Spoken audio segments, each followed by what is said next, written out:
Assalamualaikum warahmatullahi wabarakatuh. Perkenalkan, nama saya Intan Dinila. Saya dari kelas C3 Manajemen dengan NPM 101200024. Pada kesempatan kali ini, saya akan membuat video tentang dampak pandemi COVID-19 terhadap perekonomian di Indonesia. Selamat menyaksikan.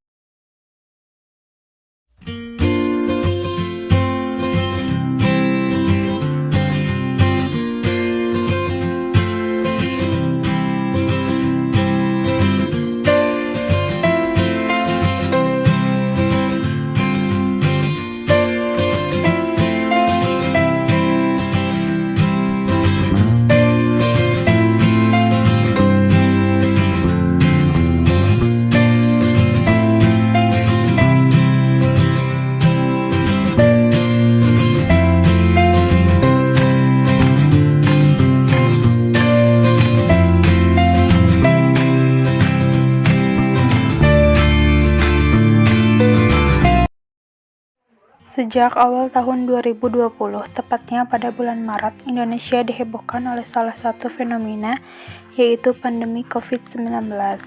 Penyebaran dan peningkatan jumlah kasus COVID-19 terjadi dengan waktu yang sangat cepat, akan berdampak pada penurunan perekonomian Indonesia.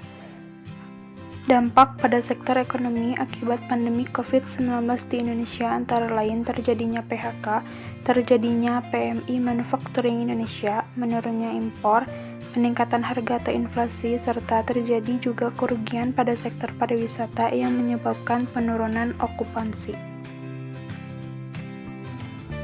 Ekonomi merupakan faktor yang terpenting dalam kehidupan manusia. Negara dituntut untuk mengatur kebijakan mengenai perekonomian Indonesia dan dituntut untuk menjamin ekonomi masyarakat Indonesia dikarenakan faktor ekonomi merupakan faktor yang sangat penting dalam kehidupan manusia.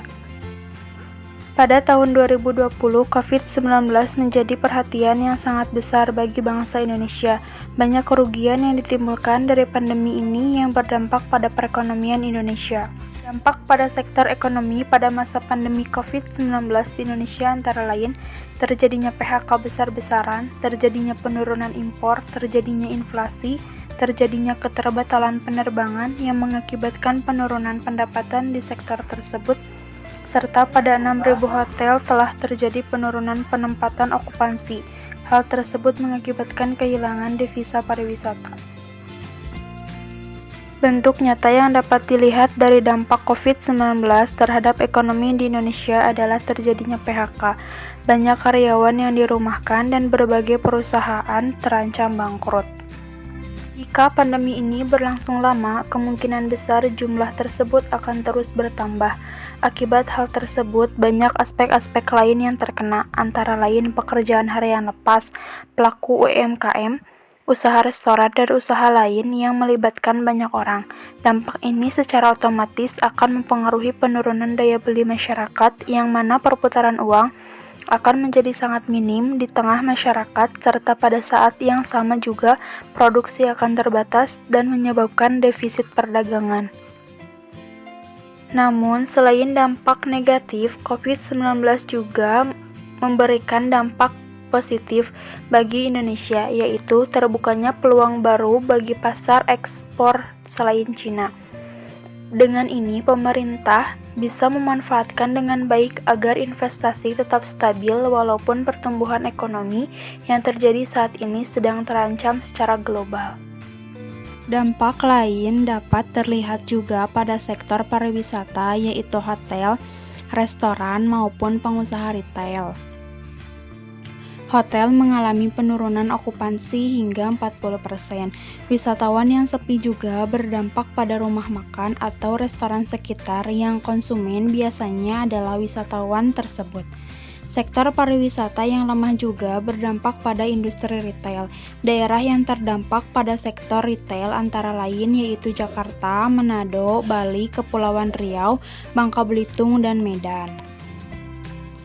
Di tengah pandemi COVID-19 ini, Bank Indonesia akan berusaha mempertahankan perekonomian Indonesia yang sedang tidak stabil ini. Perekonomian Indonesia menurun hingga 5% dengan adanya pandemi ini yang suatu saat mungkin akan mengalami penurunan lagi jika pandemi ini terus berlangsung lama. Selain itu, terjadinya secara signifikan pelemahan indeks harga saham dan beberapa perusahaan BUMN mengalami kerugian pada tahun ini. Diperkirakan pertumbuhan ekonomi di Indonesia bisa mencapai 2,5% jika pandemi COVID-19 ini akan berlangsung lama. Berbagai macam kebijakan telah dibuat oleh pemerintah dalam menangani pandemi COVID-19.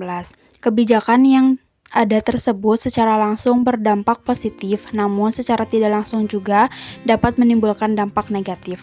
Salah satunya yang dapat kita ketahui saat ini yaitu merosotnya pertumbuhan ekonomi di Indonesia.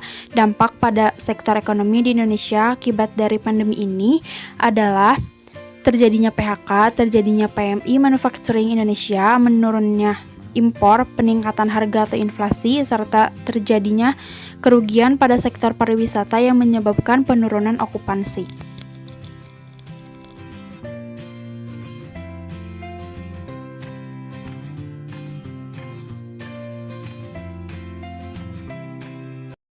Mungkin itu saja yang dapat disampaikan. Mohon maaf bila ada salah-salah kata. Terima kasih. Wassalamualaikum warahmatullahi wabarakatuh.